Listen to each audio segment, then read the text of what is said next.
KLRN Radio has advertising rates available. We have rates to fit almost any budget. Contact us at advertising@klrnradio.com.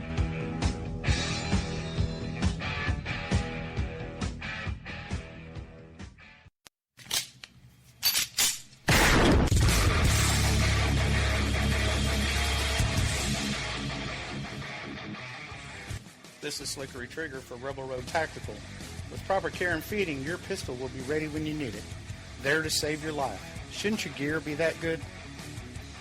Whether you need a holster for comfortable everyday carry or a tough-as-nails holster for your next training course, Rebel Road Tactical has what you need.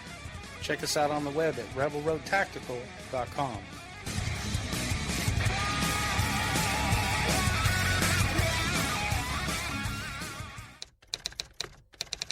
All writers are prone to becoming so attached to our characters and stories that we struggle to see why a passage may not be working. It takes another set of eyes to help us nurture our writing to full maturity. At Black Wolf Editorial Services, we strive to enable writers to develop and grow, shaping stories into masterpieces that can stand the test of time. Editing services are provided for all genres and all age categories. Services range from the critique of the short story through to line edits on full-length novels. We also offer assistance on generating writers' bios for your websites. We won't abandon you to the masses. We want to celebrate with you in your successes. Black Wolf Editorial Services, nurturing your writing into maturity. For a full list of services and prices, visit us at blackwolfeditorial.com. I've owned my company for 14 years now, and I can tell you that payroll is a 4-letter word. I hate doing it. It eats up hours I don't have, and it costs me money I could be saving. But my accountant's too expensive, and I'm not sure who to call. But I know I need help. We're Paychex, and we take all the hassles out of small business payroll. We save you time and money. It's easy. Call, fax, or give us your payroll information securely online, and we take care of the rest. We calculate the correct taxes, manage payments and direct deposits. We even send out your checks. Payroll doesn't need to be a 4-letter word anymore. We're so sure that we can save you time and money that we'll give you a month's payroll free. Just for calling 877-757-2782. Get 1 month's payroll for free. Call Paychex right now. 877-757-2782. That's 877-757-2782. Because of Shriners Hospitals for Children, I can play basketball.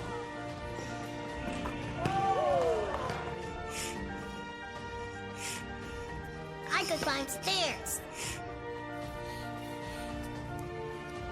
I can write my name.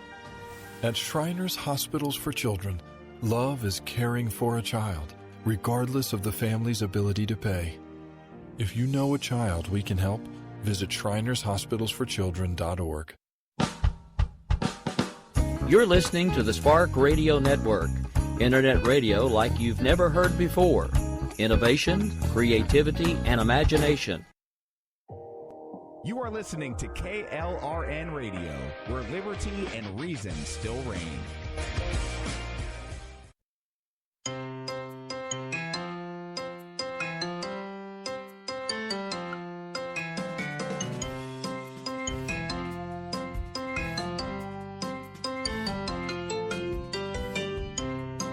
The world around us is an amazing place, filled with beauty and with science.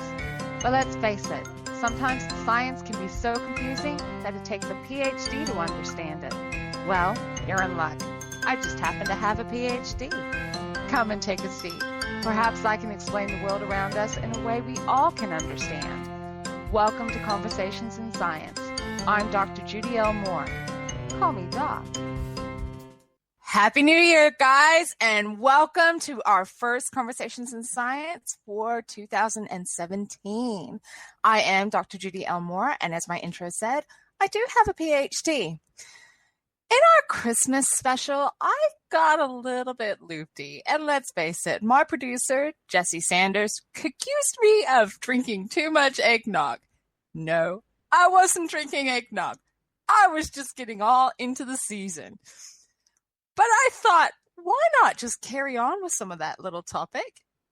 And let's just carry on with some of the interesting things revolving around magnetism, the poles, and some of the craziness that goes on with it. How are you doing, Jess?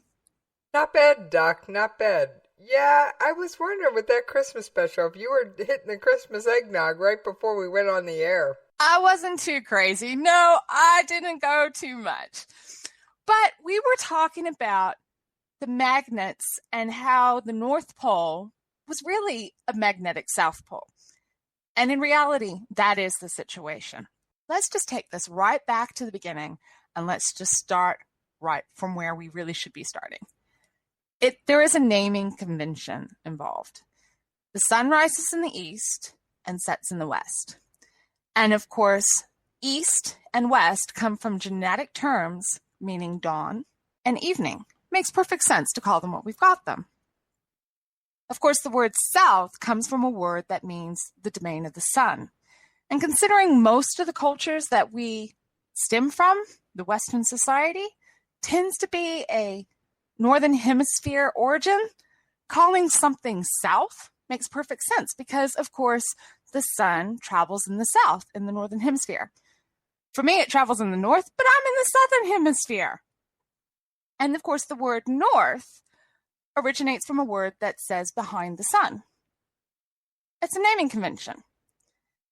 And, of course, the north pole of any magnet is the section of the pole or the section of the magnet that's actually pointing towards the north. Naming conventions? Understood? I think Nothing I'm too confusing with you about so them? far. I think you got me so far, Doc. And That's I will good. say, Okay. this makes more sense than the eggnog special. Well, if you have two magnets in your hand, and I'm thinking bar magnets here, okay? If you try to push the two north poles together, they won't. They won't go. They want to repel each other. But if you flip one magnet around, suddenly the north pole and the south pole of the other magnet want to go clink, and they attract. So if you think about it, if the north pole of a magnet is wanting to point towards what we call the North Pole, well then doesn't it make sense that it's actually a south magnetic pole? In a way, that does make some strange amount of sense, Doc. But there is actually some other evidence about it as well. Wait a minute. Within this history, within our recent history, we're actually able to send out, of course, our satellites, and we take a look at what the magnetic fields around the Earth are doing. It's actually quite an important thing for us to understand what's happening with our magnetic fields around the Earth, because it's because of our magnetic field that we are protected from the sun's radiation. Very important thing. Yeah, that is kind of important there, Doc. Kind of important. Kind of really important to understand. So we actually know by looking at the tests and the measurements that we have done on the Earth's magnetic field that the directions of the fields around the Earth are going from the south to the north. Okay, so there's real scientific study on this. It's not just you making some guesses about some magnets. It's not just me making some guesses about some magnets. There really is some scientific reasoning behind this. Okay. We have, so our magnetic fields are going from north to south. Now, we also know when we start talking about true north versus magnetic north, and anybody who has ever worked with a compass, whether you're doing aviation or tramping or, the hiking sort of things, it doesn't matter. If you've ever worked with a compass, then you know, or you should at least know, that there is a difference between true north and magnetic north. Depending on where you are on the planet, there could be several degrees difference between them. And that can be huge. It can be very huge, and it can put you in completely the wrong direction. When I was a scout leader, it was actually an important thing that we had in our scout award scheme. So we were teaching 11-year-olds to understand this concept, because when you're looking at a map, if you have got your directions pointing in the wrong direction, then you're going to find yourself somewhere where it's not on the map, and you're going to find yourself lost in the middle of the bush. That doesn't for an sound airplane. Fun. That doesn't sound fun. Yeah. No, and for an airplane, if you have that miscalculation between true north and magnetic north all screwed up a little bit, then you're going to find yourself lost over the middle of the ocean. And maybe that's what happens in the Bermuda Triangle, why we've lost so many planes. So we're looking at, we understand these magnetic fields are going different. We also know, because of various different things that we have with these measurements, we know that magnetic north is moving. It's not static. Wait a minute, it is Doc. calculable. Yes. It's moving. How fast? It is definitely moving. How often? And when's it going to stop moving, or is it never going to stop? Okay. This is the thing. The Earth is basically crust on a melted iron core. So we are going to continue to rotate and continue to move. Our magnetic fields are going to continue to wobble around. Now, here's the thing that's actually a little bit concerning in some respects. There is scientific evidence that the magnetic fields of Earth have actually flipped. Now, we've gone through and we've seen that we've got our magnetic fields are currently going from north to south. But we only have to look back in history about 10,000 years. That's kind of a ways back, Doc. I don't think I was alive back then. No, but human beings were, which is promising. But if we go back 10,000 years or thereabouts, the magnetic fields, or at least the evidence points to it, that the magnetic fields actually went from north to south. They were the other way around. Most people wouldn't worry about this, but it is something that we have to think about because we don't know exactly what's going to happen when it flips again. And the measurements that we are taking takes a long time to flip. It takes in the order of 1,000 years for it to flip.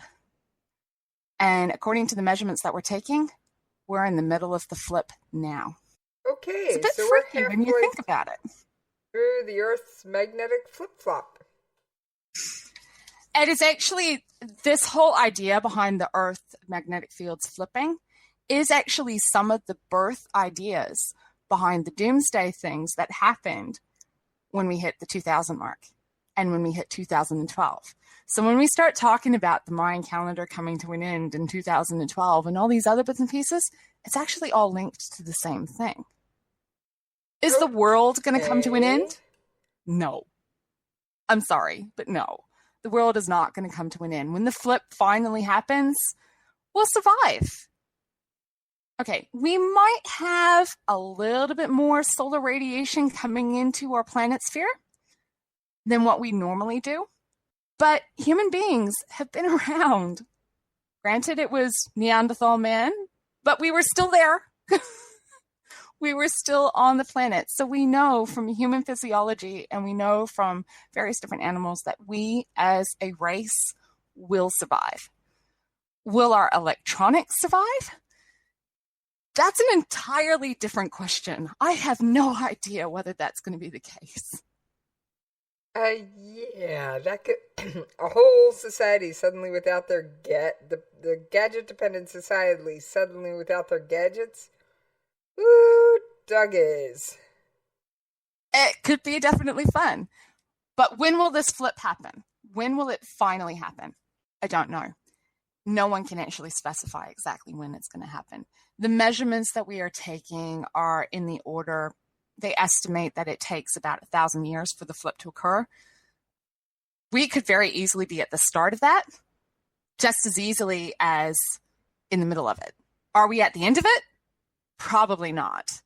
We probably still have another 400 to 500 years before the flip properly happens. So if we haven't developed enough technology within the span of 400 to 500 years for us to get off the planet, yeah, sorry. We really don't deserve the intelligence that maybe we have if we haven't actually achieved that within 400 to 500 years. Okay. So I'm not totally crazy. No, and I don't think you were things drinking too much eggnog. I think you still had a little bit in you.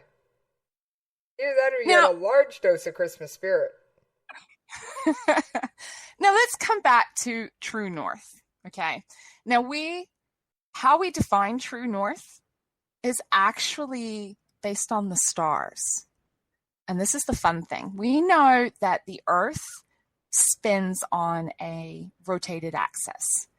We are not 100% perpendicular to the plane that is moving around the sun. If we were, then those at the equator would always see the sun directly overhead.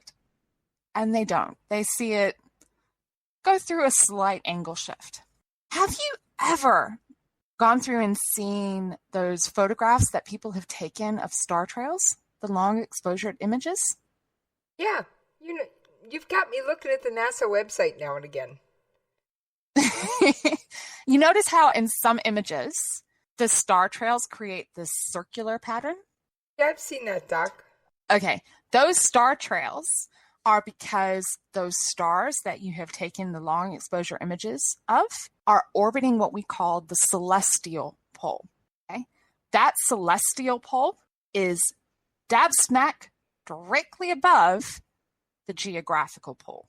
So if I was standing at the North Pole, what we know as the North Pole geographically, and I was to look straight up for a very long time and hopefully not freeze to death while I'm doing it, I would actually see the stars going around in a circle directly above my head. That could be a really cool sight to see, Doc.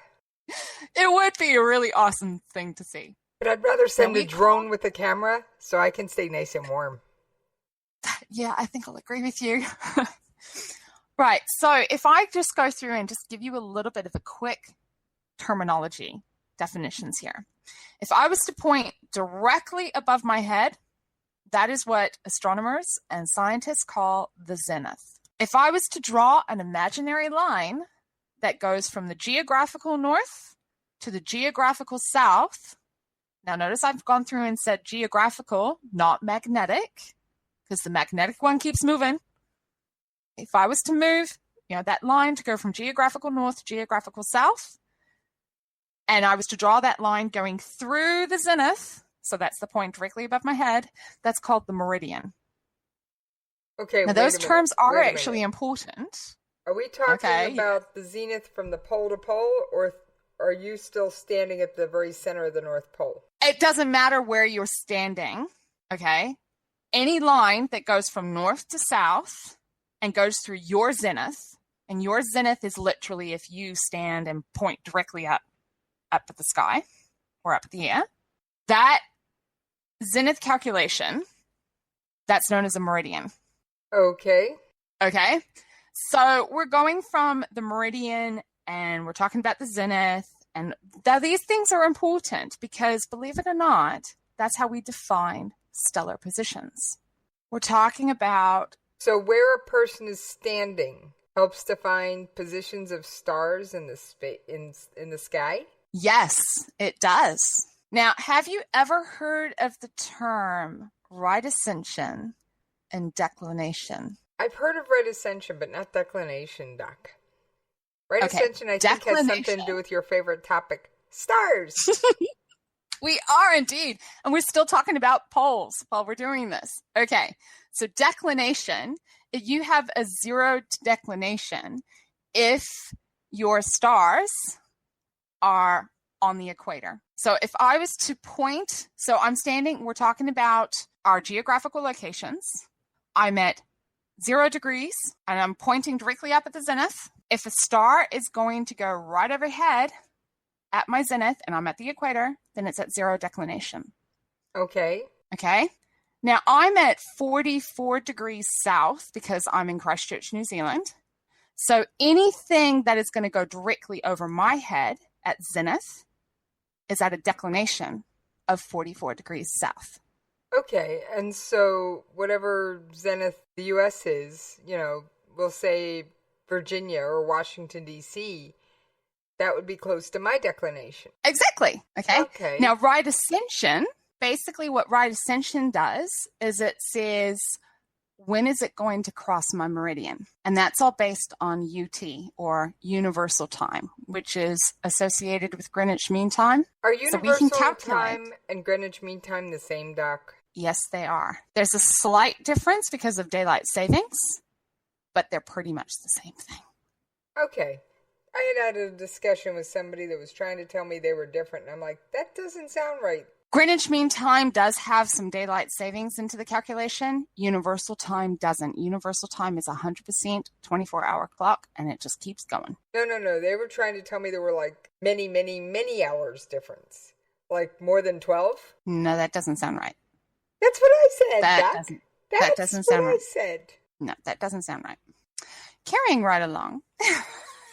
So, your right ascension of a star will tell you when it's going to cross your meridian. Now, remember I said the meridian is the line that goes from north to south that goes directly through your zenith.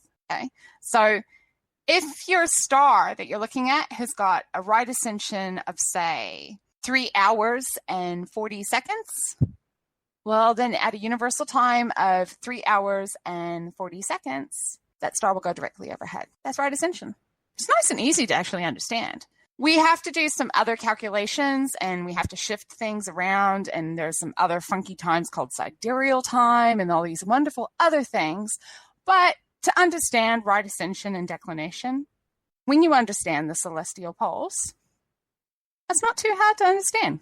No, you're beginning to make sense, Doc. I'm beginning to get you. So when I'm talking about poles, you have to always go through and specify, are we talking about the magnetic pole? Which the magnetic pole, we have to understand, moves. It's not where we expect it to always be. And again, we also have to understand that magnetically, the Earth's North Pole is actually a South Pole, not a North Pole. And I'm not drunk on eggnog. That is scientifically proven. And then, of course, you have your true north and your true south, so your true geographical poles. And that's really defined by the place on the planet where the stars are going around and around and around in circles directly overhead. Not somewhere on the horizon, but directly overhead. And then, of course, you have your celestial poles. And that's the pole that the stars are just rotating around. Makes it relatively easy to understand. All right, I think I'm starting to get what you're saying here, Doc. Okay, last thing that I want to point out. You can actually navigate by the stars. If you ever get lost at night, and if you've got a clear sky, you can generally work out which way to head. For those of you in the northern hemisphere, you've got your North Star, also known as Polaris. It's not 100% on the geographical North Pole or at the celestial pole of north. It does orbit around. It does move. It's slightly off. It's pretty much at north. If you're in the southern hemisphere, you can actually use the Southern Cross to help you navigate and find south. The Southern Cross, also known as Crucis, it looks like a kite. Let's put it blunt. You've got 4 little stars that are in a funky diamond shape. And then, of course, you have 2 really bright stars just off the edge of it. It's Alpha Centauri and Beta Centauri. They're really, really bright stars. And within New Zealand, we tend to call them the pointers because they point to the Southern Cross. And the way you find south from the Southern Cross is draw a line through the pointers, through the Southern Cross, draw another line that goes from the top star in the Southern Cross through the bottom star in the Southern Cross, and it forms like a triangle. And then you want to imagine another line that is going directly in between those 2 lines. And that line, if you extend it down to the horizon, is south. It's relatively fun, and it doesn't matter which angle the Southern Cross happens to be pointing at. You can still use it to find south. Okay. Nice and fun. Now, Doc, I got to admit something here, and I'm probably going to get myself in trouble. I've never been able to figure out which star is the North Star. It's the brightest one in Ursa Major. Yeah, well, I actually picked out something I thought was the North Star one night. Turns out that was a planet that was unusually close to the Earth that night. Just my luck, Doc. Just my luck. Okay, look for the big pot. The Big Dipper. Can't pick that out either, Doc. Sorry. Oh. Jess. Honestly. Jess. Right, you look for the Big Dipper, guys, and it is the brightest star that's sitting there. However, it may be sitting on your nose, because I distinctly remember growing up that there was an ad about some sort of zit cream that said, the Big Dipper, the Little Dipper, the North Star, and it was a zit right on the tip of the nose. So you might find it that way, but hey. Okay, Doc. Now, one of these days, I have a feeling when you and I finally get together in the same hemisphere, I'm going to be drug out in the middle of nowhere with a telescope one night for a lesson in stars. Well, saying that, those who've actually ever been scouts while I was a scout leader, that's what we would always do in the middle of the night. While the younger scouts were going to bed, I would take the senior scouts out and we would actually be going stargazing. And I would point out things like the Milky Way. I would point out Scorpius, because you can see in New Zealand, you can actually see where the center of the galaxy actually is. I would point out some of the galaxies that are there that we have, which is the Magellanic Clouds. And of course, I would point out some of the other bits and pieces, and of course, make sure that they all knew how to find south using the Southern Cross. So it was always fun. Meanwhile, unless you have any other questions about the various different poles that we have on Earth, I'm thinking that might be the end of this episode. Well, Doc, I'm still not sure anyone's ever going to find Santa's workshop. But I think I understood a little bit more about what you were getting at this time. And you understand that I wasn't crazy. No. I might have been happy, but I wasn't crazy. You definitely had a big dose of Christmas spirit. Now, I also had a big dose of New Year's spirit. Did you see that video I made? Yes, that was fun. In fact, you convinced me to try it too, Doc. Right. I am putting up on my website a cheat sheet on how you can turn your cell phone or your tablet into a holographic projector. It is something that you can do with your kids, and it is so much fun. All you need is blank CD cases. So we're talking the clear plastic CD case, a bit of tape, a box cutter, or something that you can easily cut the plastic with, a ruler, and of course, either a cell phone or a tablet. It was so much fun. Doc, I tried both. My tablet worked better. And a dark room's kind of fun, too. Yeah, my tablet worked a lot better, too. And there are programs that you can get that will actually go through and take any video that you've got and turn it into something that you can use as a hologram. So it was so much fun. I think the dark room made it even better. Yeah. So, unless you have any other questions, I think we're going to close this episode. I do have one more question, Doc. Just one. You going to be coming up with more crazy videos like your hologram one? Yep. I just have to think of what I'm going to be doing. I heard a rumor about something about chocolate and the speed of light. Oh, no, you're giving it all away. No, you're giving it away. Yes, that one's coming up, but shh. Okay, I won't tell. We'll have fun. Oh, don't we always, Doc? Okay, Jess, let's roll that end. It's time to bring this episode to a close. Well, that brings us to an end of another Conversations in Science. If you have any questions about science and about some of the world around us, feel free to drop me a line. I'm on Twitter, and you can find me at Judy L. Mohr, or you can look me up on Facebook, Judy L. Mohr, or you can drop me a line on my personal website, judylmohr.com. I think you're seeing the pattern here. Then, of course, if you are interested in some of the other projects I do, which is the writing and editing, feel free to check me out on blackwolfeditorial.com. But then, of course, don't forget, If you are wanting more information about the science, you can also contact us at the station with the email of science@klrnradio.com. Then, of course, there's my cohort that keeps going through and popping up. You mean me, Doc? Well, for anybody who wants to track me down, you can find me on Twitter at Jessie's POV. And you can also drop me a line at the station at Jessie's POV at KLRNRadio.com. Bye, guys. Bye.